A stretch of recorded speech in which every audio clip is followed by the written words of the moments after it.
All right, I know that the Razorback baseball season is over with, and there's still people that may be watching college baseball. I probably won't be one of those that continue to watch college baseball, but still, there's always some interesting things that come from it, and that people end up having certain coaches and certain programs, whatever. Who wins the tournament, who wins the World Series, who knows? Who knows how it's all going to go down? But I wanted to bring this up because I feel like NIL is always something that's being discussed. And there was a particular coach for the Coastal Carolina baseball team. His name's Gary Gilmore. He's been a coach for a long time in college baseball and is very well respected. Coastal has had a lot of success, and he is going to be ending after this season, after 29 years as a head coach. He won a national title back in 2016, which is pretty incredible when you think about it. But this was his final press conference that he was having after the NCAA baseball tournament, and he just went in on NIL and the destruction of it and everything. Let's just take a listen for what he had to say.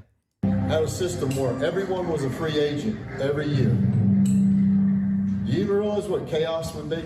It would go away. You wouldn't have those three sports. If you did, baseball, it'd be the Yankees, the Red Sox, the Dodgers, Texas, and the rest of the teams couldn't compete because they would spend every amount of money they needed to spend to do it. And that's what's going on right now. There's not a level playing field. It's just ridiculous for me. Much as I'm going to miss the kids, and I'm going to miss the heck out of them, dealing with that mess, I'm telling you right now, the fact that there are teams in college baseball giving $2+ million of NIL money away, come on, man. It's just, a real system would be one where they get a little bit of money, but then they put money in trust and this and that, so that you have the horror stories you see in the NFL and in different places. Major League Baseball gets big signing bonuses, and boom, 5-10 years later they're broke. They don't have a dime. They don't have an education. They don't have anything. There has to be a better way. It's not just who can raise the most money and give it away. There has to be a better way because, like I said, professional sports would go in the toilet in a hurry if we use this system. This is me as a college coach. This is what I have to deal with. You can sign your returning players to a scholarship which binds you to them, but they can come around in July and go, I'm going to go in the portal. I'm up in the Cape and somebody's going to give me a big NIL deal, and you were held accountable, coach. You had to honor that scholarship you gave me, but now I'm going to go in the portal and leave you hanging. That's a messed up system. I hope somebody fixes it. I'm be honest with you, that part I'm going to enjoy that, to be very honest with you. So, okay, few things that he dove into. First off, I do agree with some of what he had to say. Not all, but some. There are some things that go on in college sports with the NIL that needs to be fixed, needs to be changed, needs to be adjusted. Absolutely. But I don't agree with some of the approaches that he had, or maybe just because it came like he was just completely and totally out of touch. Like when he's talking about if you had a system like professional sports where everyone was a free agent every year, do you realize what chaos that would be? The leagues would go away. You wouldn't have those sports. If you did, baseball would be the Yankees, Red Sox, Dodgers, Texas, and the rest of the teams couldn't compete. That's what's going on right now. And I'm like, what? What? What are you talking about? Like the idea that some coaches and some people about NIL think that the NIL has made it to where only the richest of programs and the ones that pay the most money in NIL are the teams that are winning championships is simply not true. Now, granted, does it give you advantage to not having NIL? For sure. Having more NIL than no NIL is a huge advantage. Just like having facilities is an advantage. Just like having a great campus is an advantage. Just a great coach, the best of coaches is an advantage. Like advantages are everywhere across college sports. There are some schools that can't afford to have the baseball facility that the University of Arkansas has, but Arkansas has it. Is that not an advantage? Does that not the rich get richer? I mean, if you're a baseball player and you're looking at, Giddy City, Alaska, or you're looking at the University of Arkansas to play baseball at, you're not going to look at that facility that was like, oh, yep, this is where I'm going. Of Of course you are. Of course you are.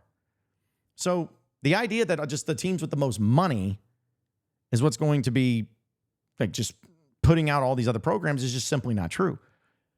And I'll look at UConn basketball. They've won the title back-to-back years. We don't know the exact amount, but is anybody wanting to go out on a limb and think that they paid the most for NIL? Like, honestly, in all of college basketball, does anyone think that UConn is paying the most? No. I don't. What about in college football? Michigan won the national championship this past year.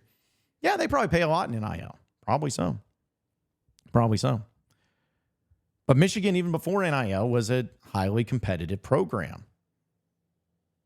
You know, Alabama for years. LSU, Georgia. Now take some of the other programs that made it into the college football playoff. You know, throw in a USC if you want to when they've made it there. Just at least in the NIL era. You know, Florida State, a lot of people like, are all those programs the only programs that are paying big time money to NIL?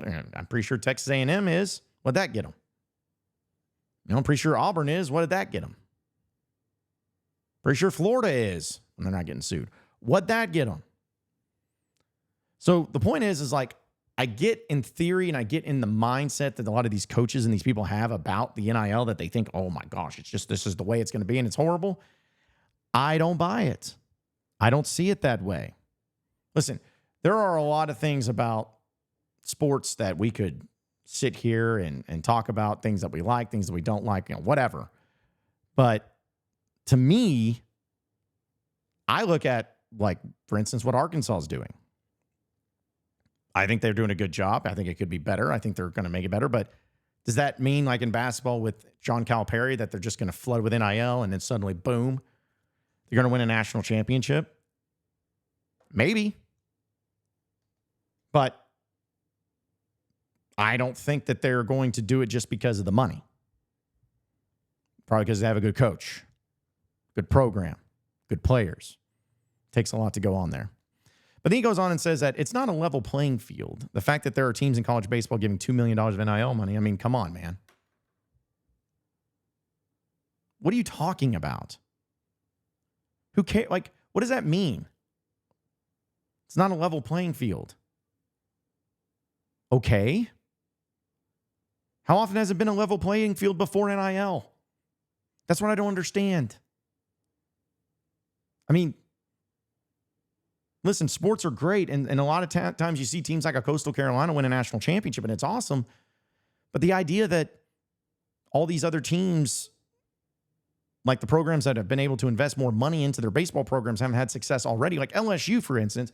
LSU has won titles before NIL. Why? Because they had the most money. They had the better facilities. They had a great coach. They attracted great players. It's just how it is. But then when he went on to suggest that an alternative system where players got most of their NIL money in a trust, what would that do, though? Like, what problem is that going to solve?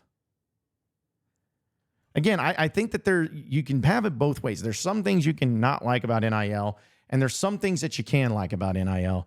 And there's ways that you feel like you need to improve it or that you want to improve it. Like, absolutely, I'm all for that. I'm down for that, and I think that's real, and I think that's a good thing. But this idea, this ridiculous notion that now, only now, with NIL, has there been an uneven playing field in college sports is just absurd. It's dumb. It's dumb. And I want to continue to talk about some of the stuff with NIL and reiterate some things here in just a second. But folks, I wanted to tell you about always our friends over at Superior Contracting and Development, where they have a new website. You can go to superiorcontractingar.com. Check out all the great things that they got going on. Listen, we know that the storms that transpired here in the state of Arkansas last week were very devastating to a lot of people. And we know that insurance companies are required to restore homes to pre-storm condition. Like those of you who had damages from this, that's what insurance companies are required to do. And Superior is seasoned with working with all those insurance companies to make sure that you get taken care of. And they've been helping homeowners get everything that they should be getting out of their insurance claims guaranteed. And the thing is it's not even just Northwest Arkansas or even the state of Arkansas, but also in Oklahoma, also in Texas. All these places that have had the damages from these storms, Superior Contracting and Development is going to be here for you and help you. So if you're one of those companies that has been, one of those places that have been dealing with insurance companies that is needing to get back to having your home, your place, your building, your residence, whatever, get it back to pre-storm condition and have it done the right way, contact Superior Contracting and Development. You can call them today at 501-453-3053. That's 501-453-3053. Or you can also check them out online at superiorcontractingar.com. But no matter what it is, when it comes to making it to where your interior and exterior needs get met in your home, always do it with Superior Contracting and Development out of Arkansas. Okay, so the NIL continues to be a thing and continues to be a problem, continues to be a thing that people complain about and just, constantly just feel like they're never happy or satisfied or anything like that. Here's my deal, is that if you are someone who likes sports and wants to see sports succeed and to see them succeed at the highest of levels, then this is the way you need to do it. This is what's for you, okay? Because overall, a place like Arkansas, for instance, we'll just talk about them since that's who we talk about mostly. At a place like Arkansas, did they have advantages over other schools? Sure. Do they still have advantages over other schools? Sure. But what has helped Arkansas in a place like Arkansas, maybe more so than anything? It's been NIL over the past few years.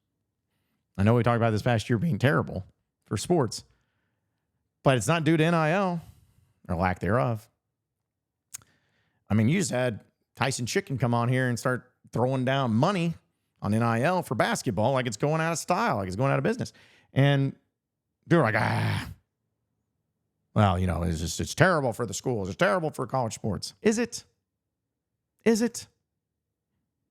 It sounds like the only people that really complain about this or the people that are upset by it are the people that are mad for two reasons. Either one, they've been dominant at the top of the leaderboard and other people have caught up because of NIL, or two, they're at places that don't have NIL and they get frustrated because there's nothing they can do about it.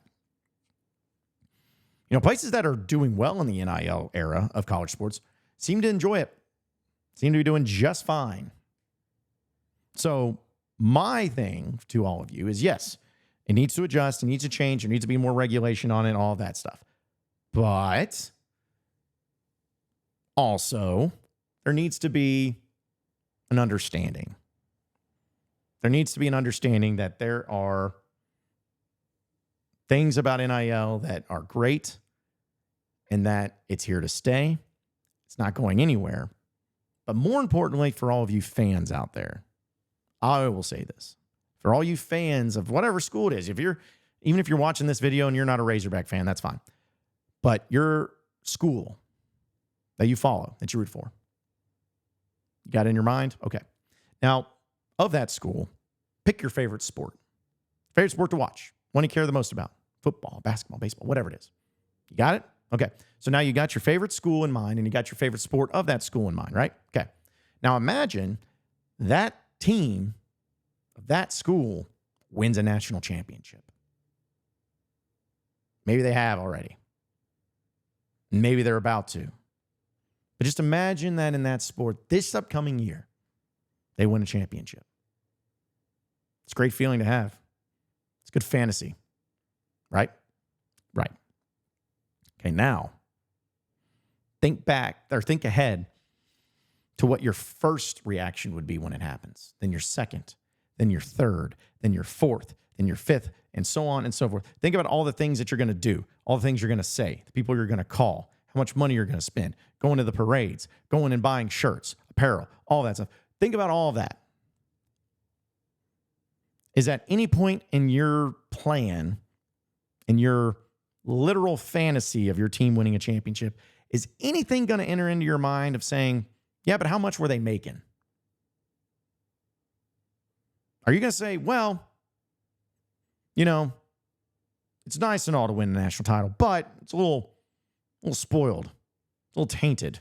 Got an asterisk next to us because these kids made money. No, you're not. That's the whole point that I have in this. As a fan of a team, you shouldn't care how much these players are making. You should care, are they winning or losing? And if coaches are upset and frustrated by it, I get it. I get it. So they need to do things and go through the proper channels to try and make it better. Fight for that. Go to the governments, whatever it is. Be fair and reasonable, but fight it. Or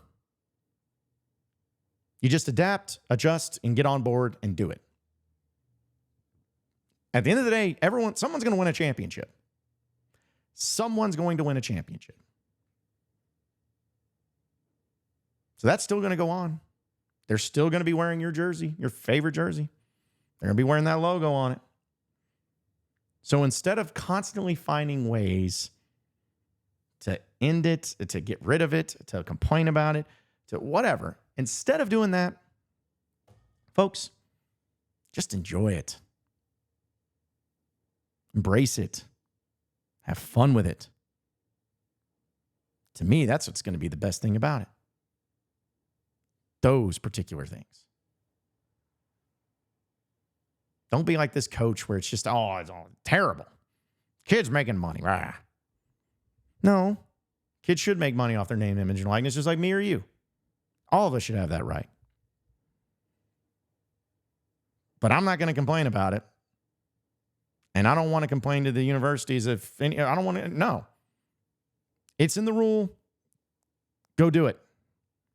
Do the best you can. Raise that money. However you need to do it. Ask those big donors. Make promises. Make deals. Have sponsorships. Whatever. Do whatever it takes to succeed. Because nobody's going to accept any excuses when your team and your sport is struggling of winning on the court or on the field. Find a way. Simply find a way. And that's all I got to say.